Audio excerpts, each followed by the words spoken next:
السلام علیکم ورحمۃ اللہ وبرکاتہ دوستوں، میں شمسی جادو عملیات چینل پہ تمام دیکھنے اور سننے والوں کو میرے طرف سے خوش آمدید، اور امید ہے کہ آپ حضرات بخیر ہوں گے، اور یہ بھی اس وحدہ شریک کی بارگاہ میں التجا ہے، دعا ہے کہ مولا تبارک و تعالی تمام بندہ اور بندی کو اپنے حفظ و امان میں رکھے۔ تو میرے پیارے، آج میں بہت ہی پیارا اور نایاب دودھا سفلی کی حاضری کا ایک عمل لے کر کے آپ حضرات کے روبرو حاضر ہو گیا۔ اس عمل کو کرنا کب ہے، کرنا کس دن ہے، کرنا کس ٹائم ہے، وہ تمام باتیں میں آپ حضرات کے ذہن کے حاشیے پہ رکھنے لگا ہوں۔ آپ ہماری باتوں کو بغور سماعت کریں تاکہ اس عمل میں کوئی غلطی یا کوئی کوتاہی آپ سے نہ ہو جائے اور آپ کو ناکامی کا سامنا نہ کرنا پڑے۔ میرے پیارے، یہ سفلی حاضرات ہے، یہ صرف ناجائز کام کرے گا، جائز کام بالکل نہ کرے گا، اور وہ منع بھی کرے گا آپ کو۔ اس عمل کو مرد حضرات کرے جو مضبوط دل کے انسان ہے، سینہ ان کا مضبوط ہے، ڈر خوف نہیں لگتا، وہ لوگ اس عمل کو کرے۔ میرے پیارے، اس عمل کو آپ نے آبادی سے دور جو ہے کرنا، اس عمل کو آبادی سے دور آپ نے کوئی کمرہ لے لینا ہے کرائے پہ، یا اگر آپ کے پاس ہو تو آپ اس میں کر سکتے ہیں۔ اس عمل میں آپ نے جو کمرہ لینا ہے اس کا صحن ہونا چاہیے، برآمدہ۔ اب آپ نے کرنا کیا ہے، ایک چاقو لے لینا ہے۔ چاقو لینے کے بعد آپ اس کمرے میں چلے جائیں، اور جانے کے بعد آپ نے کرنا کیا ہے، خوشبو کے لیے کوئی اگربتی جلا لے، پرہیز اگر کرنا ہو تو آپ کر سکتے ہیں، لباس کا کوئی قید نہیں ہے۔ اس عمل میں آپ نے اس گڑھے کے اندر، یعنی اس گھر کے اندر جو صحن ہے، برآمدہ ہے، اس میں آپ اپنا جسم کے مطابق آدھا حصے کا جو ہے گڈھا کھودنا ہے، اور گڈھا کھودنے کے بعد آپ نے اس جگہ پہ جا کر کے آپ نے کرنا کیا ہے، آپ نے 1 بجے سے 10 منٹ پہلے چلے جانا ہے۔ 1 بجے اس عمل کو شروع کرنا ہے، دن کا کوئی قید نہیں، کسی بھی دن سے آپ شروع کر سکتے ہو، لیکن 1 بجے رات سے جو ہے شروع کرنا ہے۔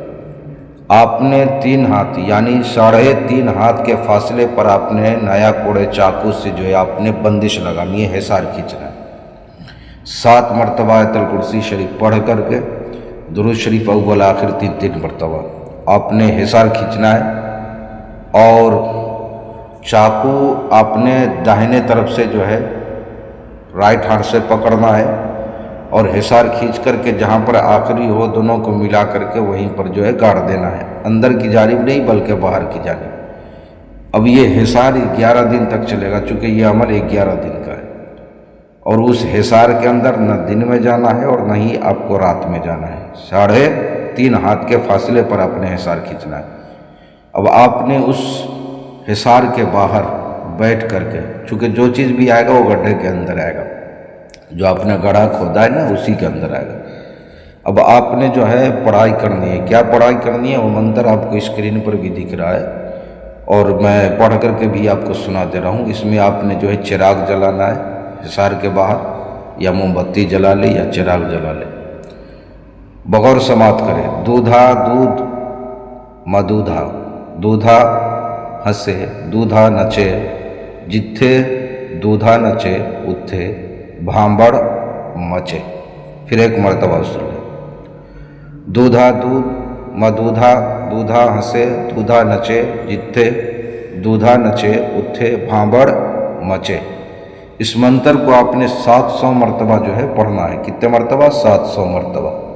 700 مرتبہ آپ کی پڑھائی مکمل ہو جائے، بالکل خاموشی کے ساتھ آ کر کے جو ہے سو جائے، کسی سے بات نہیں کرنا ہے، اور نہ ہی دن میں اس کمرے میں کوئی انسان جائے اور نہ ہی رات میں۔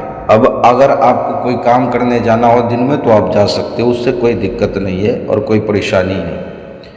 5ویں دن سے آپ کو آثار جو ہے دکھنے شروع ہو جائیں گے، کبھی اس سے جو ہے دھواں نکلے گا، کبھی ہوا نکلے گی، اور کبھی جو ہے گرد و غبار جو ہے نکلیں گے۔ 7ویں دن سے یہ جانور کی شکل، یعنی آدھا جسم جو ہے انسانوں کا اور آدھا جانور کا، گدھے کا، مختلف قسم کی آوازیں آئیں گی 7ویں دن، یعنی 5ویں دن سے آپ کو جو یہ سب منظر دکھنے کو ملے گا، اور 7ویں دن سے جو ہے وہ چگھاڑتا ہوا، شور مچاتا ہوا، مختلف قسم کی شکلیں بنائے گا، آپ کو ڈرائے گا، دھمکائے گا۔ آپ نے ڈرنا بالکل نہیں ہے، یہاں تک کہ بدبو بھی آ سکتی ہے آپ کو، آپ نے جو ہے گھبرانا نہیں ہے۔ 11ویں دن جو ہے جب یہ حاضر ہو جائے مکمل تو آپ نے اس سے قول و قرار لینا ہے، دوبارہ حاضری کا آپ نے جو ہے طریقہ پوچھ لینا ہے۔ اللہ کا قسم 3 مرتبہ کھلانا ہے، حضرت سلیمان بن داؤد علیہ السلام کا قسم 3 مرتبہ آپ نے لینا ہے، 3 مرتبہ آپ نے نشانی طلب کر لینی ہے، دوبارہ حاضری کا آپ نے جو ہے طریقہ پوچھ لینا ہے۔ یہ صرف ناجائز کام کرے گا، جائز کام بالکل نہیں کرے گا، اور یہ منع بھی کرے گا، آپ سے قول و قرار بھی لے گا کہ مجھ سے جو ہے صرف ناجائز کام لینا، جائز کام بالکل نہیں لینا۔ تو میرے پیارے کسی بہن بھائیوں کو اگر یہ بات سمجھ نہ آئی ہو تو آپ واٹس ایپ پہ میسج کر کے سمجھ سکتے ہیں، اور یا تو کمنٹ کر کے۔ کسی بہن بھائیوں سے اگر اس کی حاضری نہ ہو پائے تو آپ اس کی حاضری مجھ سے بھی لے سکتے ہو، یا پریوں والی انگوٹھی چاہیے، طلسماتی نوٹ بنوانا ہو، یا نظروں سے غائب ہونے والی انگوٹھی چاہیے، کوئی بھی جائز ناجائز کام کروانا ہو، یا عمل یا سادھنا سیکھنا ہو، تو ہر چیز کے لیے آپ واٹس ایپ پہ وائس ریکارڈنگ کے ذریعے یا SMS کے ذریعے آپ ہم سے جو ہے رابطہ کر سکتے ہیں۔ آپ نے کال بالکل نہیں کرنا ہے۔ تو میرے پیارے آپ اپنوں کا خیال رکھیں، پھر ملیں گے ہم آپ سے اگلے ویڈیو میں، جب تک کے لیے آپ ہمیں اجازت دیں۔ السلام علیکم ورحمۃ اللہ وبرکاتہ۔ اللہ حافظ۔